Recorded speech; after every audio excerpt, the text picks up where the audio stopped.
Hello friends, स्वागत है आपका ओएसजी एकेडमी में। आज हम इस वीडियो में बात करने वाले हैं मैक्रो इकोनॉमिक्स, जो कि व्यष्टि अर्थशास्त्र होता है। इसमें हमारा टॉपिक रहेगा उत्पादन संभावना वक्र, जिसे कि पीपीसी प्रोडक्शन पॉसिबिलिटी कर्व भी बोला जाता है। इसमें हम लोग देखेंगे उत्पादन संभावना वक्र क्या है, उसका अनुसूची जो तालिका होता है उत्पादन संभावना वक्र टेबल, उसे क्या होता है। फिर पीपीसी की विशेषता देखेंगे, उसका मान्यता क्या होता है, इसका उपयोग देखेंगे, निर्धारक तत्व और पीपीसी में परिवर्तन कैसे होता है, चेंज इन पीपीसी देखेंगे। इन सभी टॉपिकों पर चर्चा की जाएगी इस वीडियो में, तो वीडियो को पूरा देखिएगा। तो हम देखते हैं अगला स्लाइड इसमें। तो देखिए, सबसे पहले हम देखते हैं उत्पादन संभावना वक्र, ये हमारा टॉपिक हो गया प्रोडक्शन पॉसिबिलिटी कर्व। तो सबसे पहले देखते हैं उत्पादन संभावना अनुसूची क्या होता है। तो उत्पादन संभावना अनुसूची जो होता है वो उन वैकल्पिक उत्पादन संभावना को बताता है जिनको अर्थव्यवस्था प्राप्त कर सकती है। यानी कि उत्पादन संभावना अनुसूची क्या है, तो यह उस विकल्प को बताता है, सिर्फ ऑप्शन को बताता है, जो कि किसी भी देश की अर्थव्यवस्था उस ऑप्शन को ला सकती है या नहीं ला सकती। तो जो ला सकती है उसे ही उत्पादन संभावना अनुसूची बताता है।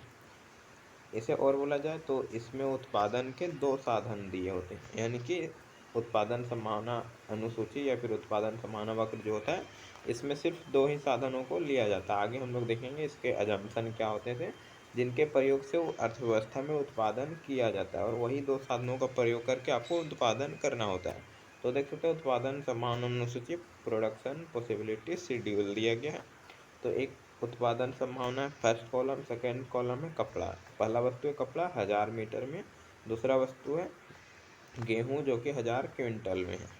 तो अगर ए बिंदु पे हम उत्पादन करना चाहें तो कपड़ा का उत्पादन 0 करेंगे और गेहूं का 15 इकाई, तो 15,000 क्विंटल हो गया इसका मतलब। तो हम अगर ए साधन का चुनते हैं, ए संभावना में उत्पादन करना जारी रखते हैं, तो 0 और 15 उत्पादन होगा हमारा। अगर हम इसी तरह बी में जाते हैं ए से चलकर, तो कपड़ा का 1 उत्पादन करेंगे, गेहूं का 14 करेंगे, 1 घट गया। अगर सी बिंदु पे जाते हैं तो कपड़ा का 2 और गेहूं का 12 इकाई करेंगे। अगर डी बिंदु पे जाते हैं तो कपड़ा का 3, गेहूं का 9। इसी तरह ई बिंदु पर जाएंगे तो कपड़ा का जो है 4 हो जाएगा, गेहूं का 5 हो जाएगा। इसी तरह अगर एफ बिंदु पे जाएंगे तो 5 हो जाएगा हमारा कपड़ा का, और गेहूं का हमारा 0 हो जाएगा। 0 देख सकते हैं आप लोग यहाँ। अब हम आगे देखते हैं उत्पादन संभावना वक्र, इसे देखेंगे टेबल के द्वारा कैसे दर्शाना उसे भी इसमें। तो उत्पादन संभावना वक्र जो होता है वह दो वस्तु के विभिन्न संयोग को प्रकट करता है, कॉम्बिनेशन को प्रकट करता है, जिसका उत्पादन दिए हुए साधन द्वारा होता है। दिए हुए दो साधन अभी थे,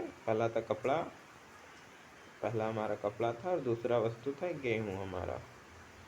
तो दो वस्तु दिया गया था, तो उससे उत्पादन होता है। उत्पादन संभावना अनुसूची जो होगा रेखा चित्र के द्वारा प्रदर्शित करना होता है, उत्पादन संभावना वक्र कहलाता है। यदि हम उत्पादन संभावना अनुसूची को ग्राफ द्वारा दिखा दें प्लेन पेपर में, तो वह उत्पादन संभावना वक्र कहलाएगा। उत्पादन संभावना वक्र जो है वह वस्तुओं के विभिन्न जोड़े को दर्शाता है, जिन्हें अर्थव्यवस्था साधनों की दी हुई मात्रा से प्राप्त कर सकती है या फिर नहीं। उत्पादन संभावना वक्र का एक और नाम है रूपांतरण वक्र भी कहा जाता है, यानी कि यह रूपांतरित होता है। और यदि सभी साधन जो है उपलब्ध उत्पादन के साधन पूरी तरह उपयोग हो रहे हैं, तो उत्पादन संभावना करके किसी भी बिंदु पर उत्पादन किया जा सकता है, किंतु इसके भीतर और बाहर नहीं किया जा सकता। इसे भी हम देखेंगे इसमें। तो यहाँ देख सकते हो उत्पादन संभावना वक्र हमारा कुछ इस तरह से दिखेगा। तो सबसे पहले यह क्या है, उत्पादन संभावना वक्र है, और यह उत्पादन संभावना अनुसूची का रेखा चित्र के द्वारा प्रदर्शीकरण है। एक्स अक्ष में हम कपड़ा को लेते हैं और वाई अक्ष में हम गेहूं को लेते हैं, देख सकते हैं आप लोग। और सबसे पहले आप कितना का भी अंतर इस तरह से शेड्यूल में तैयार कर सकते हैं, 2 का 4 का। तो देख सकते हैं कि हमारा गेहूं जो था वह 15 इकाई लास्ट था, तो हमें 15 तक तो लेना होगा। इसमें एक एक करके लिया गया, आप 2 का अंतर ले सकते हैं और इधर एक एक का अंतर लीजिए, क्योंकि 5 ही था हाइएस्ट। तो सबसे पहला हमारा उत्पादन संभावना था बिंदु ए, जिस समय गेहूं का 15 हो रहा था और कपड़ा का 0। तो बिंदु बनता है हमारा 15 पे, 15 पे बन गया। दूसरा था हमारा गेहूं का जो उत्पादन हो रहा था बी बिंदु पे, वह 14 हो रहा था, और कपड़ा का जो वो 1 हो रहा था, तो हमारा बी बिंदु पे संभावना बन गया। इसी तरह अगर हम सी संयोग पर गए थे तो गेहूं हो गया था 12 और कपड़ा हो गया था 2, तो सी बिंदु पे बनेगा। इसी तरह डी बिंदु पे अगर जाते थे हम लोग, तो गेहूं 9 हो गया था और कपड़ा 3। ई बिंदु पे जो था वह गेहूं 5 हो गया था और कपड़ा हो गया था हमारा 4। इसी तरह एफ बिंदु पे अगर जाते थे तो गेहूं 0 हो गया था और कपड़ा हो गया था 5। तो इस दोनों जो बिंदु बना है, इस सभी को मिलाने से जो यह रेखा प्राप्त हो, यानी कि रेखा का नाम हो गया ए एफ। तो ए एफ जो है वह उत्पादन संभावना वक्र कहलाएगा। तो बस इतना ही, इसे सिंपल ही करना था। अब देखते हैं हम लोग उत्पादन अकुशलता, बेरोजगारी और उत्पादन संभावना वक्र के बीच संबंध।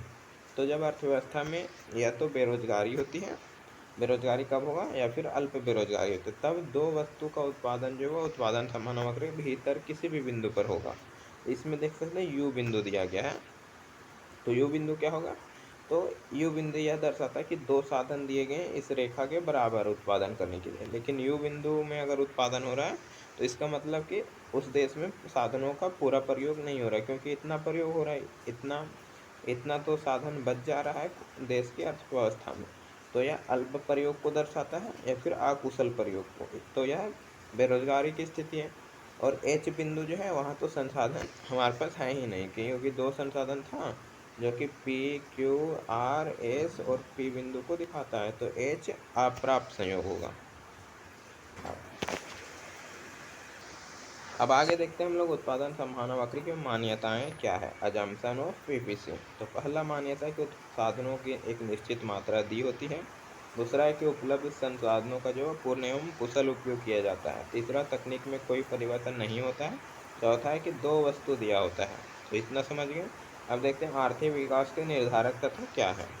तो पूंजी का निर्माण होना चाहिए, टेक्नोलॉजी में प्रगति होना चाहिए और शिक्षा में प्रसार होना चाहिए। अगला उत्पादन संभावना वक्र के उपयोग देखें। तो कल्याणवादी अर्थशास्त्र में उपयोग होता है, अंतर्राष्ट्रीय व्यापार के सिद्धांत में और अंतर्राष्ट्रीय व्यापार से होने वाले लाभ में इसका उपयोग किया जाता है। अब हम देखते हैं उत्पादन संभावना वक्र की जो विशेषताएं, प्रॉपर्टी ऑफ पीपीसी। पहला विशेषता है कि उत्पादन संभावना वक्र का ढलान जो है नीचे की ओर गिरते जाता है। अभी देखे थे चित्र आप लोग, कुछ इस टाइप का था उत्पादन संभावना वक्र का, इस तरह से नीचे गिरता हुआ। तो उत्पादन संभावना वक्र का ढलान जो होता है वह बाएं से दाएं नीचे की ओर होता है। ऐसा इसलिए होता है क्योंकि संसाधन स्थिर होते हैं और दो साधन दिए होते हैं, जिसे एक को उत्पादन बढ़ाने के लिए दूसरे का उत्पादन घटाना पड़ता है। तो यही इसके कुछ नियम है। सेकंड विशेषता देखिए तो उत्पादन संभावना वक्र का ढलान जो होता है मूल बिंदु को नतोदर होता है, यानी कि PPC is concave to the origin of point. मूल बिंदु को नतोदर, कॉनकेव रखिएगा। एक और होता है कॉन्वेक्स, लास्ट में वी ए एक्स होता है, सी ए वी ई जगह होगा वी ए एक्स, कॉन्वेक्स। तो जैसे जैसे वस्तु एक्स का उत्पादन हम बढ़ाते जाते थे तो वस्तु एक्स हमारा कौन था, तो वस्तु एक्स था हमारा कपड़ा और वस्तु वाई था हमारा गेहूँ। अभी देखे थे हम लोग उसे। तो कपड़ा का उत्पादन हम लोग बढ़ा रहे थे जैसे जैसे, यानी कि वस्तु एक, तो गेहूं का उत्पादन घटते जा रहा था, 15 से लेकर घट रहा था नीचे। तो वस्तु वाई का उत्पादन कम होता जाता है और जिससे सीमांत अवसर लागत बढ़ता जाता है। और इस सीमांत अवसर लागत के बढ़ने के कारण उत्पादन संभावना वक्र जो है मूलबिंदी को नतोदर हो जाता है। इसे देखेंगे हम लोग इसमें। तो पहला हमारा था कि उत्पादन संभावना वक्र बाईं से दाईं नीचे की ओर होता है, तो देख सकते हैं कुछ इस टाइप का होता है। दूसरा भी हम लोग देखें कि मूल बिंदु को नतोदर होता है, मूल बिंदु हमारा जीरो है, ओ भी बोल सकते हैं इसे। तो इस तरह देखिए अवतल है। नतोदर मतलब होता है अवतल। आप लोग देखे होंगे 10 क्लास में उत्तल दर्पण, अवतल दर्पण, ऐसा भी तो अवतल होता है। अवतल दर्पण जो है कुछ इस टाइप का होता था और उत्तल दर्पण इस टाइप का होता था। तो यही अवतल है यार मूल बिंदु को। तीसरा हमारा विशेषता है कि पीपीसी सदैव धनात्मक होता है। यह जो है हमेशा धनात्मक को दर्शाता है, क्योंकि देखिए तो ए से जो सी के बीच में गैपिंग है वह हमारा बी से सी में इतना है। फिर आगे देखिए अगर हम सी से डी तो इतना है, फिर डी से ई इतना है, फिर ई से एफ इतना है, यानी कि हमेशा देखिए अब ये अंतर बढ़ते जा रहा है ये लाइन का। ये देख सकते हैं प्रारंभ में इतना हमारा था, बाद में इतना हो गया, फिर बाद में इतना परिवर्तन हो गया और फिर बाद में और ज़्यादा परिवर्तन हो गया। तो यह सदैव धनात्मक होता है, क्योंकि संसाधनों और तकनीक में वृद्धि से आर्थिक समृद्धि हो जाता है और संसाधनों और तकनीक में कमी से आर्थिक संकुचन होता है। तो यह कुछ इसके थे विशेषताएं। अब हम देखते हैं उत्पादन संभावना वक्र में परिवर्तन कैसे होते हैं। तो उत्पादन के साधनों जैसे कि भूमि, श्रम और पूंजी साधन होते हैं, उद्यम में भी साधन होते हैं, उसमें वृद्धि से उत्पादन संभावना वक्र दाईं ओर बढ़ जाता है और इसका विपरीत भी होता है। तो सबसे पहले इसके देखते हैं हम लोग चित्र को। तो मान लीजिए हमारा प्रारंभिक जो था वह ए और बी है, जो बीच में ब्लैक अक्षर से यह दिखाया गया, यह है प्रारंभिक उत्पादन संभावना वक्र, जैसे कि पीपीसी बोल सकते हैं हम लोग। अब हमारा संसाधन जो है देश में घट गया, यानी कि कम हो गया, तो यह उत्पादन संभावना वक्र कुछ इस टाइप का दिखेगा, इधर आ जाएगा उत्पादन संभावना वक्र घट कर। और जब संसाधन बढ़ जाएंगे तो यह इधर चल जाएगा। अब इसे देखते हैं हम इस चित्र को। तो इसमें सबसे प्रारंभिक उत्पादन संभावना ब्लैक वाला था। हाँ, अब देखिए अगर वस्तु x का जो है मूल्य घट जाता है तो उसको उत्पादन बढ़ जाएगा। तो उत्पादन बढ़ेगा ना तो वस्तु x को पीपी से इधर चल जाएगा। अगर वस्तु x का मूल्य बढ़ जाता है तो उत्पादन उसका कम हो जाएगा क्योंकि साधन उतना ही है।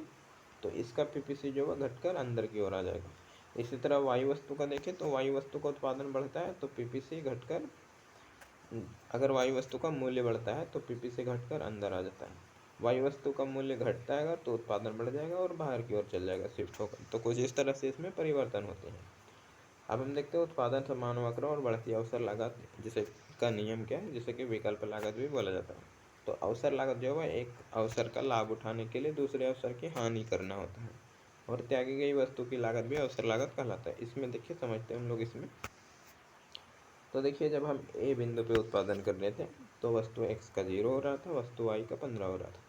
अगर हम f बिंदु पर पहुंच जाते तो 0 से 5 चल गया वस्तु x का 5 इकाई, और वस्तु y का जो है 15 से 0 हो गया। तो देखिए हमें कितना हुआ, तो इसमें 5 इकाई बढ़ा, और फिर इसमें जो है हमारा, और यहाँ 5 इकाई बढ़ा 0 से 5 में, और यहाँ पे 15 से 0 हो गया।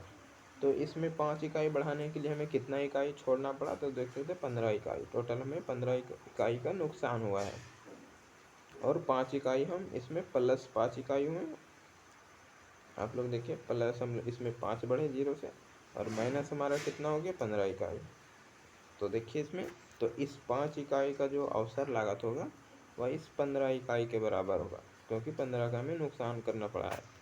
तो इस तरह से अवसर लागत कहलाता है। वीडियो अच्छा लगा लाइक कमेंट, चैनल को सब्सक्राइब कर लीजिएगा, और नोट्स के लिए वेबसाइट पर जाइए, लिंक डिस्क्रिप्शन में दिया गया। ग्रुप से जरूर जुड़िएगा।